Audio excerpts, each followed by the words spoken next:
வணக்கம் ஃப்ரெண்ட்ஸ். சிவசங்கரி அம்மா எழுதிய பாலங்கள் 1940 டு 1964. அத்தியாயம் 6. நன்னா அழுங்கோ. ஆம்படையானும் பொண்டாட்டியும் மூளை மூளையாக நின்றுண்டு கண்ணால் ஜலம் விட்டு அழுது ஆற்றிக்கோங்க. தலையாக அடிச்சுட்டுட்டேன். அதுக்கு சிறுசுக அதுகளுக்கு நாம தான் நல்லது கெட்டதை எடுத்து சொல்லணும்னு பக்கமாக முட்டின்னுட்டேன். நான் சொல்கிறதை கேட்டா வக்கீல் மாப்பிள்ளை நாகரிகம் தெரிஞ்சவர். நம்ம வாயை திறந்த ஒன்றும் சொல்லக்கூடாதுன்னு என்னை அடைக்கினியே தவிரவும் பொண்ணை கூப்பிட்டாவது இப்படி ஆகாத்தியம் பண்ணாதடியம்மா, இது நல்லதுக்கு இல்லைன்னு சொன்னியோ. நிமித்து பார்த்து பதில் சொல்லேண்டா சுந்தரம். அவள் அப்படி என்னம்மா ஆகாத்தியம் பண்ணிட்டா? கண்டிக்கலைன்னு வெறுமனே இதையே 4 நாளாக சுத்தமாக சொல்லிட்டு இருக்கேன். கோபம் வந்தால் மட்டும் ஆச்சாடா? நடக்கக்கூடாது நடந்து போச்சே, இதுக்கு என்ன வழி சொல்லு. வரவ போகிறவா கிட்டையெல்லாம் வாரம் என் பொண்ணு மாப்பிள்ளையும் சினிமா போவா, சங்கீத நாட்டிய கச்சேரி பார்ப்பானே. நீ பீத்திக்கிறப்பெல்லாம் ஒரு பொம்மை நாட்டுக்கு இந்த அலைச்சல் கூடாதுடா. பொண்ணுங்கிறவ அத்தி பூத்த மாதிரி வீட்டு வாசப்படி தாண்டனமே தவிர இப்படி லோன்னு கூடாதுடான்னு நான் எத்தனை தடவை சொல்லியிருக்கேன். அது காற்றுல விட்டுட்டு எதுக்கம்மா குத்தம் சொல்கிறேன்னு கேட்டான் ஆச்சா. அவள் ஆம்படையானோட தானம்மா இலையில வாசலில் போனா, கண்ட கைச்செடிகளாட்டும் தனியாக சுற்றினாளா? விவரங்கட்டத்தனமாக நீ பேசினா கோபம் வராமல் என்ன பண்ணும்? ஆம்படையானோட சுற்றினாலும் ஊர் சுத்தல் தானேடா. 6 மாதம் பிள்ளை தாச்சு. நிலத்தில் கால் தரிக்காமல் அன்றாடம் சுற்றினா தரிச்ச கருப்பம் எப்படிடா நிலைக்கும்? பூத்தாப்பில் ஆத்தோட இருக்க சொல்லுன்னு கரடியாக கத்தினேன். 6 கேட்டா சொல்லு. தாலி கட்டினவன் வாடிங்கிறப்போ மாட்டேன்னா எப்படிம்மா? அவன் ஆம்பிள்ளை 6 சொல்லுவான். இவதான் பொம்மாநாட்டியா லட்சணமா நல்லது கெட்டதை எடுத்து சொல்லியிருக்கணும். சிறுசுகள் 4 இடத்துக்கு போயிட்டு வர்றதில்லே தப்பு இருக்கிறதா எனக்கு தெரியலம்மா. என்னமோ 2 பேரும் சிரிச்சுண்டு சந்தோஷமாக இருந்தால் சரின்னு நானும் என் பேத்தியும் மாப்பிள்ளையும் சந்தோஷமாக இருக்கணும்னு நான் மட்டும் நினைக்கிறது இல்லையா? 2 பேரும் ராமசீதை மாதிரி கண்ணுக்கு லட்சணமாக இருக்க கொண்டு தான் திருஷ்டி பட்டுட போகிறதுன்னு நான் பயந்தேன். கல்லடி பட்டாலும் கண்ணடி படக்கூடாதுடா. விளையாண்டு இருக்கிற உடம்பு ஒரு அலாதி ஜொலிப்பை உண்டாக்கி இருக்கிறதோடு நாளைக்கு ஒரு அலங்காரமாக இவ வளைய வந்தப்போ வயிற்றுல தேக்கு பக்குனது. எவ பொறுமினாலோ நம்ம வீட்டில் துக்கமாக விழுந்துடுத்து. சுந்தரம் விழுந்து நின்றார். சரி இதோட விடுமா, குழந்தை காதில் விழுந்துட போகிறது. அவளே நொந்து போயிருக்கா. புண்ணை கிளற மாதிரி நாம் வேற இப்போ குத்தி காட்டுறது சரியில்லை. 4 நாளாக உன்னை அடக்கி வச்சுட்டு இருக்கிறது தான் எனக்கு பெரும்பாடாக இருக்குது. நான் குத்தியாக காட்டுறேன், என் ஆத்தாமியை புலம்புறேன். வயசாயிண்டு போகிறது. காலத்தில் பேரனை மடியில் போட்டு கொஞ்சிட்டா நிம்மதியாக பிராணனை விடலாம். நெஞ்சு நன்னா வேகும்னு நம்பிட்டு இருந்தேன். என் ராசி ஒரு கூறு கெட்ட ராசி. யாரையும் சொல்லி என்ன? நான் ஒரு துப்பு கெட்டவ, எதுக்கும் குடுப்பனை இல்லாதவ. சுந்தரம் உள்ளே போனதும் கண்ணை துடைத்தபடி மெதுவாக ஆனந்தமும் எழுந்து சமையல் கட்டுக்கு சென்றாள். இதுவரை புலம்பிய புலம்பல் போதாது போல அங்கு அடுப்படையில் உட்கார்ந்திருந்த மருமகளை கண்டதும் துக்கம் மீண்டும் பொங்க ஒரு பாட்டம் அழுதாள். அச்சானியமா, இது வேண்டாம் அது வேண்டாம்னு மாப்பிள்ளை தடுக்கிறப்பவே எனக்கு திகிர்னு இருந்தது. நான் பயந்ததுக்கு ஏற்ற மாதிரி பெருசாக கல்லை தூக்கி போட்டுடுத்து. ராஜம் பதில் பேசாமல் பாலை காய்ச்சுவதில் முனைந்தாள். 3ஆம் மாதம் மாசிக்கின்னு ஒரு சாக்கை வச்சுட்டு புருஷங்கிட்டே இருந்து பிரிஞ்சு வைப்பா. அப்புறம் எண்ணெய் கொடுக்க கட்டிட்டு வந்துட்டு வளைக்காப்பு ஆகிதான் புருஷன் முகத்தை ஏறிட்டு பார்க்க அனுமதிப்பான். இதெல்லாம் பெரியவா எதுக்கு வச்சுருக்கா? புருஷா சம்பந்தம் இருந்துட்டே இருந்தால் கற்பம் விஸ்திரப்படாதுன்று தான் நவாலாம் முட்டாளா மடையன்களா? எண்ணெய் வேண்டாம் வளைக்காப்பு வேண்டாம்னு அத்தனை பேர் வாயையும் அடைச்சான். இப்போ வேதனைப்பட்ட ஆச்சா? இதுக்கெல்லாம் பதில் கூற புறப்பட்டால் பேச்சு அனுமார்வாள் மாதிரி நீண்டு கொண்டே போகும். முன்னறியில் படித்திருந்த மைதிலியின் காதுகளில் கண்டிப்பாய் விழும். ஏற்கனவே மனசுடைந்து இருப்பவளை இன்னும் நோக செய்யும் என்பது புரிய மௌனம் சாதித்த ராஜம் பால் காய்ந்ததும் மாமியார் பக்கம் திரும்பி, காப்பி சாப்பிட்றேலாமா? புது பால் வந்துடுத்து என்று மட்டும் சொன்னாள். ஆனந்த மூக்கை சிந்தி முட்டாக்கை இழுத்து விட்டு கொண்டாள். எல்லாம் கிடக்கிறபடி கிடக்கட்டும், முதல்ல கழுவி தூக்கி மனையில் வைங்கிற மாதிரி இப்போ எனக்கு என்ன காஃபி குடிக்க அவசரம்? உள்ளே குழந்தை காஞ்சி துவண்டு போயிருக்கா. முதல்ல பெரிய லோட்டால நல்லா தான் டிகாஷனை விட்டு கலந்துட்டு போய் அவளுக்கு கொடுத்து குடிக்க சொல்லு. ஒரு குறை பிரசவங்கிறது 4 முழு பிரசவத்துக்கு சமம். தெரியுமா இல்லையோ? எனக்கே மனசு சரியில்லை. காத்தாட துளசி மாடத்தண்ட உட்கார்ந்துட்டு இருக்கேன். நீ குழந்தைக்கு வேணுங்கிறதை கவனிச்சுட்டு மெதுவா வா. ஒரு நிமிஷம் கத்தலாய் கத்தி அடுத்த நிமிஷம் கண் கலங்க குழந்தை குழந்தை என்று உருகும் மாமியாரை ஏறிட்டு பார்த்து பெருமூச்சை இழுத்த ராஜம் அவள் சொன்னபடி காப்பி கலந்து எடுத்துக்கொண்டு வாசல் அறைக்கு சென்றாள். மைதிலியின் கண்களில் ஜிவுஜிவுப்பு. காப்பி சாப்பிடுமா? அம்மா நீட்டிய லோட்டாவை வாங்கியவள் குடிக்காமல் தலை குனிந்து அமர்ந்திருந்தாள். அழுதியா மைதிலி? அசடு மாதிரி நடந்துக்கலாமா? நீ சின்ன வயசுக்காரி. மனுஷானா பிறந்துட்டா இதெல்லாம் சகஜம். என்னம்மா நீ? மைதிலி விழிகளை உணர்த்தினாள். இது போனது கூட பெருசாக தெரியல. ஆனால் இந்த பாட்டி பேசுகிற பேச்சை தாங்க எனக்கு சக்தி இல்லையம்மா. விடுடி, பாவம் வயசானவ. பேரனை பார்க்க போகிறோங்கிற ஆசையிலே மண் விழுந்ததில் வாய்க்கு வந்ததை புலம்புறா. எனக்கு மட்டும் துக்கம் இல்லையாம்மா? நானும் பார்க்குறேன். நான் இங்கே வந்ததுலேருந்து சும்மா என்னையும் முக்கியமாக எங்கள் ஆத்துக்காரரையும் ஏதாவது குத்தம் சொல்லிகிட்டே இருக்கா. வேணும்னு பாட்டி அப்படி பேசலை மைதிலி. அவர் ஆத்தாமே அவருக்கு. போம்மா, என்னைக்கு பாட்டியை நான் குறை சொல்ல நீ அனுமதிச்சிருக்க? எது சொன்னாலும் போனா போகிறது, வயசானவை விட்டுடுன்னு சொல்லி சப்பை கட்டுறது வழக்கம்தானே. ராஜம் கனியுடன் மகளை பார்த்தாள். சப்பை கட்டளை மைதிலே. வாஸ்தவமாகவே உங்கள் பாட்டிக்கு மனசு நல்லது தான். வாயாலே பொறிஞ்சு கொட்டுவாளே தவிர அவருக்குள்ளே விஷம் கிடையாது. அவர் அந்த கால மனுஷி. நிறைய கட்டுப்பாடு கண்டிப்போடு வாழ்ந்தவர். தான் துணித்தனமாக வாழ்ந்து யாரும் சீரழிஞ்சிடக்கூடாது என்கிற அக்கறையினாலே தான் சுவாதீனமாக பேசுகிறார். அதை புரிஞ்சுக்கணும். தொடர்ந்து அம்மாவுடன் சம்பாஷிக்க விரும்பப்படாது.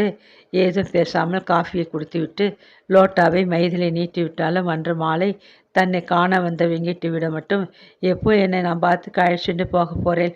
இந்த பாட்டி கேட்குற கேள்வியெல்லாம் ஊசி மாதிரி குத்துறது. என்னால் சமாளிக்க முடியலை என்று கண்கள் பளபளக்க வினவ அவளை ஆதரத்துடன் அவன் அணைத்து கொண்டு ஒரு வாரமாவது ரெஸ்ட் இருக்கிறது நல்லதுன்னு டாக்டர் சொல்லியிருக்கிறார் மைதிலி. இன்னும் 2-3 நாளிலே நான் மாற்றுக்கு அழைச்சிட்டு போயிடுறேன். உன் பாட்டி மட்டும்தான் பேசுவாளா? எங்கள் அப்பாவும் தான் கண்டமடை திட்டி லெட்டர் போட்டிருக்கிறார். விடு, 6 மாதம் டாக்டர் அட்வைஸ் படி நான் ஜாக்கிரதையாக இருந்துட்டு அப்புறம் அடுத்த வருஷமே குழந்தையை பெற்றி மடியிலே நாம் போட்டு காட்டாமலாக இருக்க போகிறோம். விடுமா, இந்த காதலை வாங்கி அந்த காதாலே விடையும். இப்போ கண்ணை தொடச்சிட்டு சிரி பார்க்கலாம். அப்போதைக்கு விதமாக பேசி அவளை தேற்றினாலும் வெங்கிட்டு சொன்னதை செய்து காட்டவும் தவறவில்லை தானே. 1965 to 1985. அத்தியாயம் 6. கேரவில் விமானம் ஒன்று இரைச்சலுடன் தாழ்ந்து பறந்ததில் கண்ணாடி கதவுகள் தடதடுத்து அடங்கின. கையில் சிகரெட்டுடன் அமர்ந்திருந்த மகாதேவன் அவசரமாக எழுந்து அப்புறம் படுத்திருந்த அறைக்குள் எட்டி பார்த்து அந்த சப்தத்தால் அவள் பாதிக்கப்படவில்லை என்பதை ஊர்ஜிதப்படுத்தி கொண்டு மீண்டும் சோஃபாவில் வந்து அமர்ந்தார். சிகரெட்டை வாயில் வைத்து புகையை இழுத்து நுரையீரல்களை முழுசாக நிரப்பிக் கொண்ட போது உள்ளுக்குள் கோபம் பகபகவென்று பொங்குவதை உணர முடிந்தது. சுரேஷ் அந்த மாதிரி மிரட்டுவான்னு நான் எதிர்பார்க்கலை. நிஜமாக கொஞ்ச நேரத்துக்கு என்னடா பண்ணுவோம்னு கலங்கி போயிட்டேன். அப்புறமா ஆசுவாசப்படுத்தேன்னு யோசிச்சுட்டு தான் உங்களுக்கு ஃபோன் பண்ணி வர சொன்னேன். மகாதேவன் ஆத்திரத்துடன் சிகரெட்டை ஆஸ்ட்ரேயில் தேய்த்து அணைத்தார். இப்போ என்ன பண்ணலாம் சாரு? அந்த ராஸ்கலை ஃபோனில் கூப்பிட்டு என்னடா மனசில் என்னன்னு நினச்சிட்டு இருக்க? நிறைய சேஸ் கதை படிக்கிறியா என்னன்னு உனக்குன்னு ஒரு பிடிக்கட்டுமா? இல்லை நேராகவே போய் உரைக்கிற மாதிரி கேட்டுட்டு வந்துட்டுமா? ஆக்சுவலாக நீ அவன்கிட்டேருந்து வந்ததுலேருந்து எனக்கு அவனை நேருக்கு நேராக பார்த்து சூடாக 4 வார்த்தை கேட்கணும்னு தான். ஆனால் நீ தான் வேணாம் பாப்பான்னு தடுத்துட்ட. அப்போவே நான் கேட்டிருந்தால் இத்தனை துணிச்சல் அவனுக்கு வந்திருக்காது. நான் ஒருத்தன் இருக்கிறதை அடியோட மறந்துட்டு இந்த பேச்சு அவன் பேசினப்புறமும் சும்மா இருக்கக்கூடாது சாரு. என்ன சொல்கிற? சாரு அப்பாவின் கிட்டத்தில் நகர்ந்து உட்கார்ந்து அவர் கைகளை அன்புடன் தட்டி கொடுத்தாள். Easy date, take it easy. அவனுக்கு சரியாக நீங்களும் தழிஞ்சு போகிறது அசிங்கம் இல்லையா? எதிரில் நிற்கிறது யாருன்னு யோசிக்காமல் வாயிலே வந்ததை பேசுறதுலே சுரேஷ் ராஜா. ஞாபகம் இருக்கட்டும், வீணா மரியாதையை கெடுக்கிறதுலே யாருக்கு என்ன லாபம்? ஸோ என்னை என்ன பண்ண சொல்கிற? வேணுகோபாலை போய் பார்த்து விவரம் சொல்லி அவனை விட்டு கண்டிக்க சொல்லட்டுமா? சாரு வருத்தமாய் புன்னகைத்தாள். உங்கள் பதட்டத்தில் நீங்கள் யோசிக்காமல் பேசுகிறீங்களேப்பா. கோபால் அங்கிள் கிட்ட நாம் எதுக்காக ஹெல்ப்புக்கு போகணும்? ஏற்கனவே தங்கம் ஆண்டி ஏதோ அழுது அமக்கலம் பண்ணியிருக்காங்கிறது சுரேஷ் பேசின பேச்சிலிருந்து புரிஞ்சுது. எங்கள் அம்மாவோட கெஞ்சல் அழுகைக்காகத்தான் வந்தேன். அதர்வைஸ் ஐ டோன்ட் கேர்னு அவனு சொல்லலையா? அப்போ நீங்கள் கோபால் அங்கிள்கிட்ட பேச போய் நாளைக்கு ஆண்டி சுரேஷ் கிட்ட அழுது அவன் திரும்ப அதை சாக்கா வச்சுட்டு என்னை மீட் பண்ணி நோ டேட் ப்ளீஸ் நோ, தவிர அப்பாவுக்கு அப்படி பயந்துட்டு இருக்கிற பிள்ளை சுரேஷ் இல்லை. You know that. அப்புறம் ஒன்றுமே ஆக்ஷன் எடுக்காமல் இப்படியே விட்டுடணுங்கிறியா? அது அவன் விரட்டலுக்கு நாம் பயந்துட்ட மாதிரினா ஆயிடும். சாரி எழுந்து புக் ஸ்டாண்டில் இருந்த ஜூஸியை வாயால் ஊதினாள். அலங்கோலமாய் கிடந்த புஸ்தகங்களை அடுக்கி வைத்தாள். எல்லாத்தையும் யோசனை பண்ணிவிட்டு நான் ஒரு முடிவுக்கு வந்திருக்கிறேன் டேடி. What is that? போன தடவை நீங்கள் இங்கே வந்திருந்தப்போ சொன்னேலே அப்படி செய்கிறது தான் சரின்னு எனக்கு தோன்றுறது. எது? விமலா இங்கே உங்ககிட்ட இருக்கிறதா? சாரு இல்லை என்று தலையாட்டினாள். அபர்ணாவை உங்களோட எடுத்துட்டு போயிடுறது. இதுவரை அவர்கள் சம்பாஷணையில் கலந்து கொள்ளாதிருந்த இவளா மெதுவாய் கேட்டாள். உன்னாலும் குழந்தையை பிரிஞ்சிருக்க முடியுமா சாரு? கிட்ட வச்சுட்டு நீயே வளர்க்குனவனு ஆசைப்பட்டியேம்மா? பட்டேன்தான். ஆனால் குழந்தையை பற்றின கவலை எதுவும் இல்லாமல் நான் இருக்கணும்னா இந்த முடிவுக்கு வர்றதை தவிர வேறு வழி இல்லை அத்தே. மகாதேவன் இன்னொரு சிகரெட்டை பற்ற வைத்து கொண்டார். விமலா இங்கே இருக்கிறதுலே உன் ஆட்சேபனை என்ன? 2 காரணம். ஒன்று, நீங்கள் அங்கே தனியாக இருக்கிறது எனக்கு பிடிக்கல. 2வது, அத்தைக்கு பூனா பழகின ஊர். That's her home. நீ தனியாக இருக்கிறது மட்டும் எங்களுக்கு பிடிக்கும்னு நினைக்கிறியா? சாரு அப்பாவின் கையை தன் கையோடு கோர்த்து கொண்டாள். ப்ளீஸ் டேட், இந்த மாதிரி நாம் ஆர்கியோ பண்ணிட்டு இருந்தா எப்படி? அத்தை நீங்களும் அப்பாவுக்கு எடுத்து சொல்லுங்களேன். எங்கள் மனசு கிடந்து தவிக்கிறது எங்களுக்கு தான் சாரு தெரியும். அங்கே அத்தனை வசதி, கார், ஆளுன்னு எல்லாம் இருக்கிறப்ப இங்கே ஒண்டியாக நீ கஷ்டப்பட்டால் நாங்கள் எதுவும் சந்தோஷமாக இருக்க முடியுமா? பேசாமல் பூனாக்கு வந்துடு, ஒரு கஷ்டமும் இல்லை. சாரு எழுத நின்றாள். நீங்கள் 2 பேரும் என் நிம்மதி எதுன்னு இன்னும் புரிஞ்சிக்காமல் இருந்தால் நான் என்ன பண்ண முடியும்? பூனாவுக்கு நான் வரப்போகிறதில்லை. அந்த ஊரோ அந்த மனுஷனோட பழகின நாள்களோட ஞாபகமும் இப்போதைக்கு எனக்கு வேண்டாம்னு இருக்கேன். இதுக்கு மேலே நாம் திரும்ப திரும்ப என்ன சொல்ல முடியும்? இப்போ அபர்ணா வச்சுக்கிறது கஷ்டமாக இருக்குன்னா சொல்லுங்கோ. நான் இப்படியே மேனேஜ் பண்ணி அவளை பேச முடிக்க விடாமல் குரல் கம்ம விமலா பேசினாள். அசடு மாதிரி பேசினா எனக்கு வருத்தமாக இருக்கு சாரு. அபர்ணாவை வச்சுக்க எங்களுக்கு கொடுத்து வச்சிருக்கணும். என்னன்னா? மகாதேவன் ஆம் என்று தலையாட்ட சாரு அத்தியை நெருங்கி வந்து அவள் கழுத்தை கட்டி கொண்டாள். அப்படின்னா இனிமேல் சும்மா ஏதாவது சொல்லி ஆர்கியூ பண்ணாதீங்க. குழந்தையை நீங்கள் கொஞ்ச நாளைக்கு வச்சுக்கோங்க. டிவோர்ஸ் ஆர்டர் வந்தப்புறம் நான் அவளை என்கிட்ட கூட்டிக்கிறேன். அவன் திரும்பி வந்து மிரட்டினா? சாரு கோபத்துடன் கீழுதட்டை கடித்தாள். என்னை அவன் ஒன்றும் பண்ண முடியாது அத்தை. வாளை நறுக்கிடுவேன். அந்த தைரியம் எனக்கு இருக்கு. நான் இல்லாதப்போ இங்கே வந்து கலாட்டா பண்ணக்கூடாதுன்னே தான் முன் ஜாக்கிரதையாக அபர்ணாவை பூனாவுக்கு அனுப்புகிறேன்.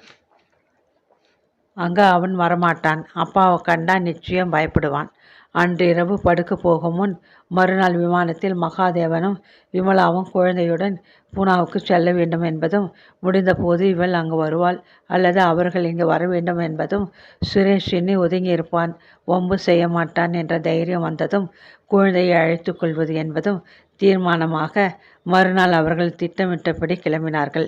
பெற்றவளிடமிருந்து மகளை பிரிக்கிறோமே என்ற வேதனையும், சாருவுக்கு இனி தனிமைதான் துணை என்ற வருத்தமும் ஏகத்துக்கு மனசை பிராண்ட விமானம் ஏறும் முன் குரல் தழுக்க, நீ பூனாக்கு வர வேண்டாம். என் பிசினஸையாவது இங்கே மாற்றிக்க முடியுமான்னு பார்த்தா அது நடக்கிற காரியமாக தோணலை. ரா மெட்டீரியல்ஸ் எல்லாம் இங்கே ப்ராப்ளம். தவிர 15 வருஷத்துக்கு மேலே அங்கே எஸ்டாப்ளிஷ் பண்ணிட்ட தொழிலை என்று பேசிக்கொண்டே போனவரை சாரு தடுத்து நிறுத்தி, எதுக்காக இத்தனை வருத்தப்படுறேன்? அப்புறம் நான் உங்ககிட்ட இருக்கிற போகிறதிலே எனக்கு மனப்பூர்வமாக சந்தோஷம்தான். கொஞ்ச நாள் தானே, please be cheerful. I will be alright என்று கூறி சமாதானம் செய்து அனுப்பி வைத்தாலும், கொஞ்ச நாள் தான் இந்த தற்காலிக பிரிவு என்று நம்பியது சோதனையாய் பல வருஷங்களுக்கு நீண்டு போனதை மட்டும் யாராலும் தவிர்க்க முடியாது போனது தான் நிஜம். 1907 to 1931. அத்தியாயம் 7. ஜாமக்கோழி இன்னும் கூவவில்லை. பெரிய ஓர்படி அன்னம் தோலை தொட்டு லேசாக உழுக்க சிவகாமு விழித்து கொண்டாள். மார்பில் வாய வைத்தபடி தூங்கிக் கொண்டிருந்த 6 மாச சின்னம்பியை மெதுவாக தள்ளிவிட்டு உட்கார்ந்து ரவிக்கு இறுக முடிந்து கொண்டவள் சப்தமில்லாமல் எழுந்து ஓர்படியின் பின்னோடு கொல்லைக்கட்டுக்கு சென்றாள். கைவிரல்களை கண்முன் நீட்டினால் தெளிவாக புரிப்படாத அளவுக்கு இருள் இருந்ததால் நிலவிளக்கு ஒன்றில் எண்ணெய் ததும்ப விட்டு ஏற்றி வைத்துவிட்டு அன்னம் சொம்பு குடம் தேய்த்து நாழிகையில் சிவகாமு வாசல் கொல்லையில் சாணி தெளித்து கோலம் போட்டானதும் இருவருமாய் பல் தேய்த்து நெற்றிக்கிட்டு கொண்டு சுவாமி விளக்கை ஏற்றிவிட்டு பின் தாழ்வாரத்துக்கு வந்தார்கள். நிலத்தில் விளைந்து வந்திருந்த ஆமணுக்கை முதல் நாளே புழுக்கி உலர்த்தி இடித்து உள்பருப்பை எடுத்து குழித்து துவைத்து மொத்தையாய் செய்து வைத்திருந்த மோதை ஒரு சுத்தமான பாத்திரத்தில் இட்டார்கள். 1 பங்கு மோதுக்கு 2 பங்கு தண்ணீர் என்ற கணக்கில் ஜலமிட்டு தாழ்வாரத்திலே ஒரு பக்கமாய் விறகு அடுப்பை முட்டி பாத்திரத்தை ஏற்றினார்கள். சுமார் 1½ மணி நேரம் போல மோதும் தண்ணீரும் குதித்து எண்ணெய் பிரியத் தொடங்கியதும் பக்குவமாய் முதல் எண்ணெயை ஒரு பாத்திரத்தில் வடித்து வைத்துவிட்டு இன்னும் கொஞ்சம் நீர் விட்டு 2வது எண்ணெய்க்காக கலவியை கொதிக்க வைத்தார்கள். கிழக்கு சிவந்து பறவைகள் குரல் கொடுக்க துவங்கும் முன் 2 எண்ணெய்களும் தயாராகிவிட இது நாழிகைக்கு ஒரு வார்த்தை கூட பேசாமல் மௌனமாய் காரியத்தை கவனித்து கொண்டிருந்த ஓர்படிகள் ஒருவரை ஒருவர் ஏறிட்டு புன்னகைத்தனர். பெரிய ஜோலி ஆச்சுடி சிவகாமு, நல்லபடியா எண்ணெய் காய்ச்சி வைக்கணுமேன்னு பயந்துட்டே இருந்தேன்.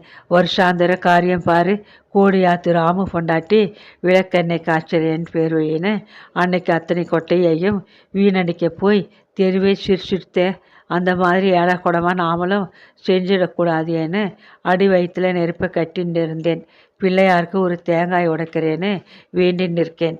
அவள் விடிஞ்சு காய்ச்சினா மன்னி, அதான் எண்ணெய் பிரிஞ்சு வரலே. சூரியன் உதயமாக்கி சூடு ஏறி போய் மோதும் தண்ணியும் குழம்பி போனால் எண்ணெய் எப்படி வரும்? அவள் ஒரு கும்பகர்ணி. வாய் மட்டும் இந்த கோடிக்கும் அந்த கோடிக்கும் அல்லாடும். கை காரியத்திலே ஒரு துப்பும் கிடையாது. ஆனால் நம்ம மாமியாருக்கு அவள் தான் வசதி.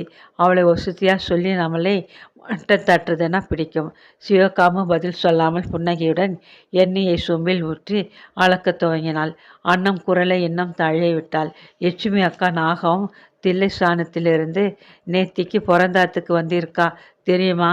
விளையாண்டின்னு இருக்காளாமா. இல்லாட்டா இப்போ திடீர்னு பிறந்தாத்துல என்ன சீராடல்? அது இல்லடி சிவகாமு, விஷயம் வேற. 2 நாள் முந்தி தில்லைஸ்தானத்திலே ஒரு சமாச்சாரம் நடந்து போச்சாம். பகல் சாப்பாடானதும் பட்டு மாமியாத்துக்கு போயிட்டு வரேன், கதவை தாள் போட்டுக்கோன்னு மாமியார்காரி சொல்லிட்டு வெளியிலே போனாலாம். சரிதான்னு நாகமும் கதவை சாத்தி குண்டியில் வெங்கல கரண்டியை போட்டு அடைச்சிட்டு உள்ளே வந்து படுத்துட்டாலாம். வெயில் தருவா கண்ணை மயங்கிட்டு வர தூங்கிட்டாலாம். வெளியில் போன மாமியார் பட்டு மாமியார் ஆற்றுல இல்லாததாலே உடனே திரும்பி கதவை தட்டியிருக்கா. தூங்கின்னு இருந்த நாகம் காதில் எது விழலை. மாமியார்காரிக்கு கோபம் வந்துடுத்தாம். வெளியில் போயிருந்த பிள்ளை வர வரைக்கும் திண்ணையிலேயே உட்காந்துட்டு இருந்துட்டு அவனை கண்டதும் கண்ணால் ஜலம் விட்டுண்டு, பாருடா நானா, உன் பொண்டாட்டி என்னை திண்ணையிலே தள்ளி கதையை சாத்திட்டாடான்னு பெருசாக அழுது மாய்மாலம் பண்ண, நான் தான் சத்புத்திரன்னு நானாவும் இவளை ராவோட ராவா பிறந்தாத்துல கொண்டு விட்டுட்டு போயிட்டானாம். நேத்திக்கு 1 நிமிஷம் கோவிலுக்கு போகிற வழியிலே நாகத்தை எட்டி பார்த்தேன். இப்படி ஒரு பத்திரகாளி எனக்கு வாய்ச்சிருக்காளே, இவ எனக்கு மட்டும் மாமியாரா இல்லை ஊருக்கே மாமியாரான்னு சொல்லி புழிய அழுதா பாவம்.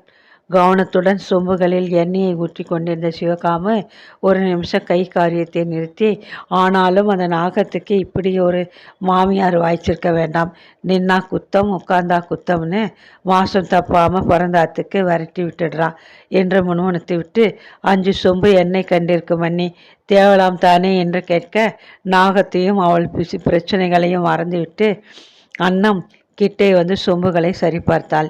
20 சேர்த்து எண்ணெய் தேரணும்னு நேத்திக்கு புருஷாலாம் பேசின்னு இருந்தா.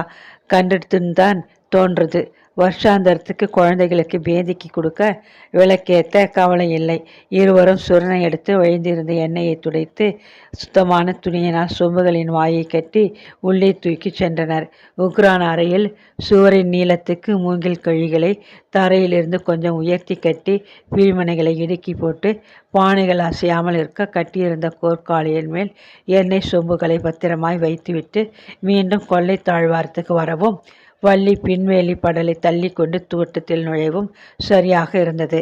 வள்ளி வந்துட்டா, நீ சமையல் கட்டிலிருந்து 10 பாத்திரங்களை ஒழிச்சு போட்டுட்டு தயிர் கடையிறதை பாரு, நான் காஃபிக்கு தயார் பண்ணுறேன், அம்மாவும் புருஷாலும் எழுந்துக்கிற நேரமாச்சு என்று சிவகாமியிடமும், ஏன் வள்ளி, எண்ணெய் காய்ச்சின இடத்தை முதல்ல சுத்தம் பண்ணிட்டு அப்புறமா 10 தேய்க்க உட்காரு, பெரியவர் பல் தேய்க்க வந்துடுவார், மசன்னு நிற்காம மாட்டு தொழுவத்தை சீர் பண்ணி என்று வள்ளியிடமும் கூறிவிட்டு அன்னம் உள்ளே போனாள். முதல் நாள் இரவு சமையல் பாத்திரங்களை கிணற்றில் கொண்டு போட்ட சிவகாம அவளுக்கு உரிமட்டையும் அடுப்பு சாம்பலும் இருக்கின்றனவா என்று பார்த்துவிட்டு கிணற்றிலிருந்து ஒரு குடம் தண்ணீர் இழுத்து இத்தனை நாழிகை அடிப்படையில் உட்கார்ந்திருந்த கசகசப்பு போக முகம் கழுத்து பிடரியை கழுவி கொண்டாள். சென்ற சில வருஷங்களில் இவர்கள் இல்லத்தில் புதுசாக புகுந்திருக்கும் சின்ன சின்ன மாற்றங்களில் இந்த வள்ளியின் வருகையும் ஒன்று. 2 மாட்டு பெண்களுக்கும் தலைக்கு 4-5 குழந்தைகள் பிறந்து வீட்டு காரியங்கள் கூடிவிட்டது மட்டுமல்லாமல் ஊரில் எல்லார் வீடுகளிலும் வேலைக்கு ஆள் அமர்த்துவது பழக்கமாகிவிட இவர்கள் வீட்டிலும் வள்ளியை பேசியிருக்கிறார்கள். விடுகாலையில் வந்து 10 தேய்த்து சாணி வாரி தொழுவம் கழுவி கூடம் வாசத்திண்ணை கூலம் பெருக்கி மெழுகிவிட்டு போவதற்கு கூலி, ஒரு வேலை சாப்பாடு. புடவை தலைப்பால் முகத்தை துடைத்து அழிந்து விட்ட குங்குமத்தை சரி செய்து கொண்ட பின் சிவகாம சமையல் கட்டுக்குள் நுழைந்து தயிர் துவைத்து வைத்திருந்த பானை, பெரிய மத்து, அடுக்கு ஜலத்தையும் எடுத்துக்கொண்டு முற்றத்தை ஒட்டியிருந்த தாழ்வாரத்துக்கு வந்தாள். 2 அடி உயரத்துக்கு பூமியில் பதித்திருந்த இரும்பு கழி மேலே மூடி போட்டு வைத்திருந்த கயிற்றை அவிழ்த்தாள். கயிற்றால் கழியை 2 சுற்று சுற்றி மத்தையும் அவற்றோடு பொருத்தினாள். தயிர் பானையில் திட்டமாய் நீர் விட்டு மத்தை அதனுள் நுழைத்து எதிரில் குந்தி உட்கார்ந்து கயிற்றின் 2 நுனிகளை மாற்றி மாற்றி இழுத்து தயிர் கடைய துவங்கினாள். நிசப்தமான அந்த காலை பொழுதில் ஜரீர் ஜரீர் என்று மத்து தயிரில் சிலம்பி உண்டாக்கிய ஓசை மெல்ல மெல்ல கூடம் வாசு அறை வரைக்கும் செல்ல உறக்கம் கலைந்து பெரியவர்கள் ஒவ்வொருவராக எழுந்து கொண்டனர்.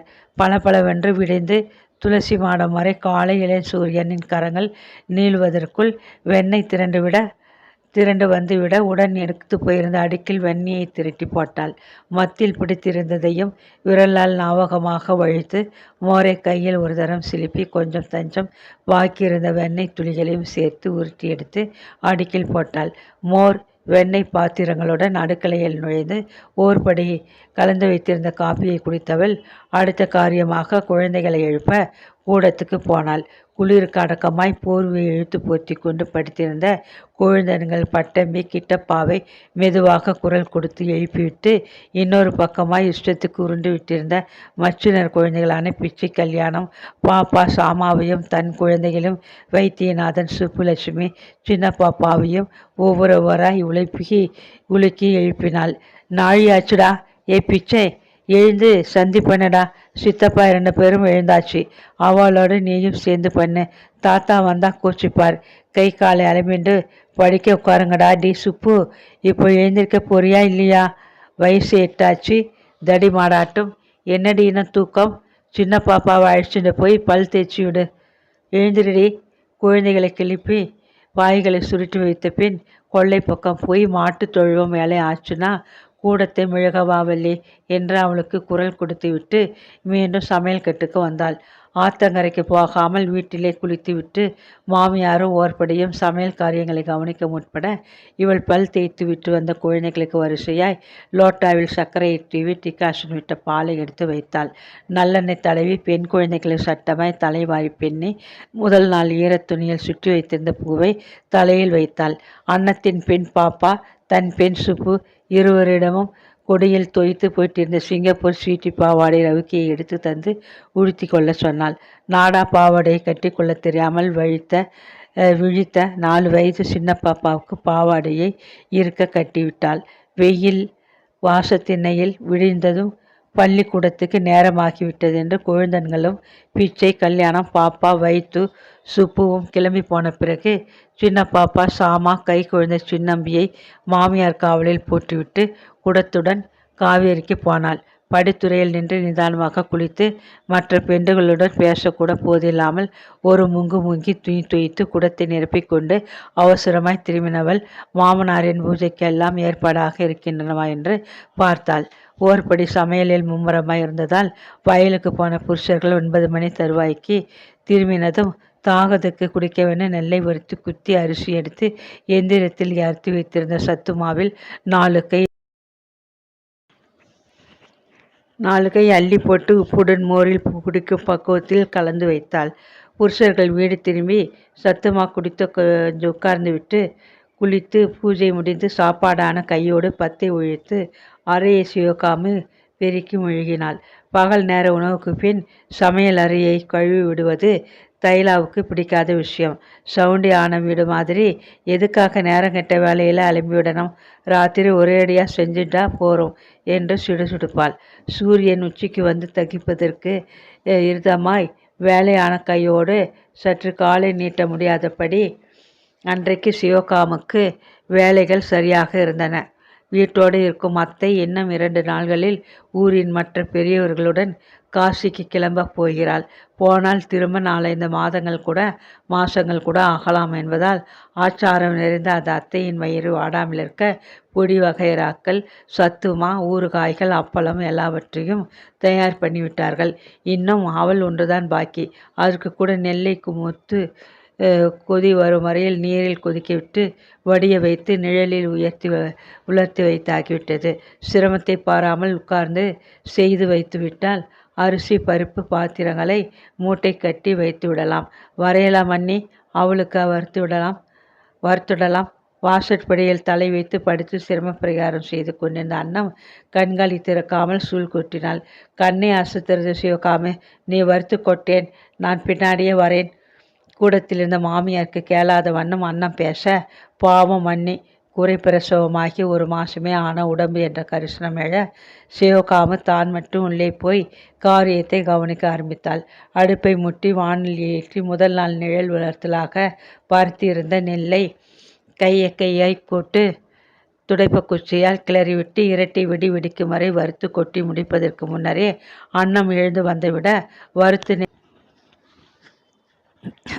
வறுத்த நெல்லை உரலில் இட்டு இருபுறமாய் மாற்று உலக்கை போட்டு இடிக்க மதியத்துக்குள் அரை கூடை நிறைய காசாய் வெள்ளையரென்று அவள் தயாராகிவிட்டது. மாலையில் சூரியன் மலைவாயலில் விழுவதற்குள் இரவு சமையலை முடித்து முகம் கழுவி பொட்டிட்டு தலைவாரி குடத்துடன் ஓர்படிகள் இருபுறமாய் காவேரிக்கு கிளம்பிய நிமிஷத்தில் சற்றென்று இதோ வரேன் இருங்கோ மன்னி என்று சொல்லி கொல்லை பக்கம் சென்றவள் போன வேகத்திலேயே தோட்டத்து வழியாக வந்து கிட்டத்தில் பெரியவர்கள் யாரும் இல்லை என்பதை ஊர்ஜிதப்படுத்தி கொண்டு மாடிப்படியின் அடியில் 3 அடுக்கு 5 அடியில் இருந்த அறைக்குள் புகுந்து கொண்டு தலையை மட்டும் வெளியில் நீட்டி இருந்த அன்னத்துக்கு கேட்கும் சின்ன குரலில், மன்னி, நான் தூரம், சின்னம்பியை என்கிட்ட கொடுத்துட்டு நீங்கள் காவேரிக்கு போயிட்டு வந்துடுங்கோ என்றாள்.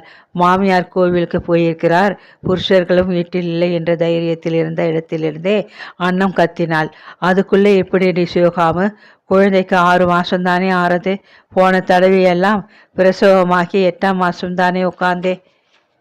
சிவகாமு பதில் ஏதும் சொல்லாமல் இருக்க, காசிக்கு அத்தை புறப்படுற சமயத்திலே என்னை ஒன்றியா விட்டுட்டியேடி என்று புலம்பியபடி தூளியில் தூங்கிக் கொண்டிருந்த சின்னம்பியை எடுத்தாள். சட்டை, அரைஞான் கயிறு முதல் கொண்டு அத்தனையும் உருவிக்கொண்டு மாடிப்படை அறை வாசலில் குழந்தையை உருட்டி விட்டாள்.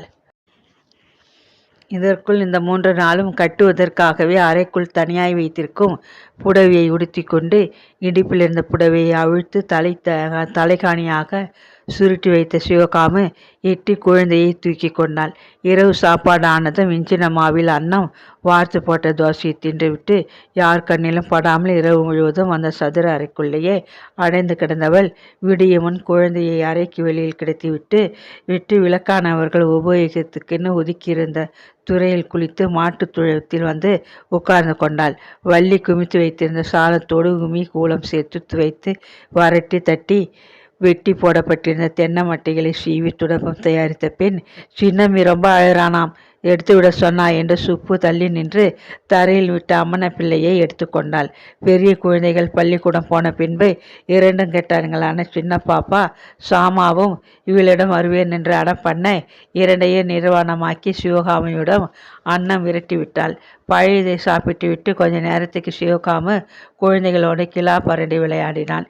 விளையாட்டின் கடைசியில் கை எங்கே காக்கா கொண்டு போச்சு, காக்கா எங்கே மரத்து மேலே, மரம் எங்கே வெட்டி போட்டாச்சு, வெட்டி போட்ட கட்டை எங்கே அடுப்பில் வச்சாச்சு, அடுப்பெரிச்ச சாமல் எங்கே பல் தேய்ச்சாச்சு, பல் தேய்ச்ச குளம் எங்கே புல் மலிச்சு போச்சு, புல் எங்கே ஆணை குதிரை தின்னாச்சு, ஆணை எங்கே அரண்மனை வாசல்லே, குதிரை எங்கே கோட்டை வாசல்லே, மானத்தை பாரு கை வந்தாச்சு என்று சொல்லி கைகளை பிரிக்க குழந்தைகள் கைகொட்டி பெருசாய் சிரித்து மகிழ்ந்தன.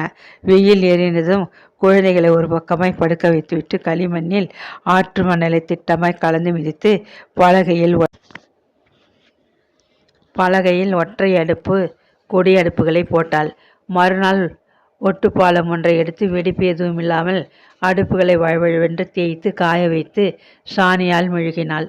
அவ்வப்போது அன்னம் கொணர்ந்து வைத்த பழையது, மோர், புளி மிளகாய் வைத்து அரைத்த வண்டிக்காரன் தொகையில், இட்லிகளை கால்வாயிலிருந்த பேச்சு இலைகளை பறித்து போட்டுக்கொண்டு பழையதை எறிந்தால் ஒரு பருக்கைக்கு ஒரு தூரம் வரும் என்று சின்ன வயசில் பாட்டி மிரட்டினது ஞாபகத்தில் இருக்க துளியும் மிச்சம் வைக்காமல் சாப்பிட்டாள். 4ஆம் நாள் காலையில் துணி முட்டையுடன் இருள் பிரியும் முன்னரே ஆத்தங்கரைக்கு சென்று குளித்து மண்ணிட்டு கொண்டு வீட்டுக்கு வந்தவள் இவளுக்காகவே பின் தாழ்வாரத்தில் அன்னம் வைத்திருந்த மஞ்சளை பூசி குங்குமத்தை இட்டு கொண்டாள். பின் தூரம் குளித்தவுடன் வெறும் வாயுடன் புருஷனை காண நேர்ந்துவிட்டால் தேவாங்க குழந்தை பிறக்கும் என்று நம்பிக்கையில் கூடவே இருந்த உப்பு அரிசியில் கொஞ்சம் எடுத்து அவசரமாய் வாயில் போட்டுக்கொண்டாள். அன்றைக்கும் விழுப்புடன் சிவகாம சேர்த்திதான் என்பதால் சமையல் பூஜை அறைக்குள் போகாமல் வெளியில் இருந்தபடியே குழந்தைகள் காரியத்தை கவனித்தாள். கீழ்ச்சல்களை தைத்தாள். ஒழிக்க வேண்டிய அடைசல்களை ஒழித்தாள்.